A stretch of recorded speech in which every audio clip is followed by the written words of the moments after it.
எங்கள் குடும்பத்தோட வாழ்க்கை ஏதோ பிறந்தோம் ஏதோ உலர்ந்தோம்னு ஒரு சாதாரண வாழ்க்கையாக இல்லாமல் குடும்பம்னா இப்படித்தான் இருக்கணும்னு இந்த ஊரே சொல்கிற அளவுக்கு சிறப்பாக இருந்துச்சு. அந்த சந்தோஷ ஊஞ்சலில் ஆடிக்கிட்டு இருந்த எங்களுக்கு காத்தடிச்சு அனுபவிக்கிற மனநிலையை கொடுத்த ஆண்டவன் புயல் அடித்தா ஏற்று நிற்கிற பலத்தை கொடுக்காம விட்டுட்டான்.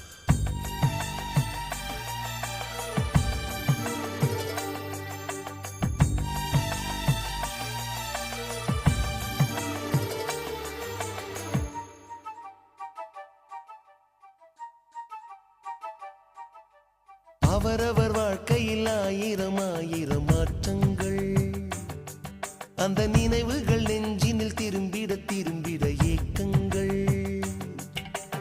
அது ஒரு அழகிய நிலா காலம், கனவினில்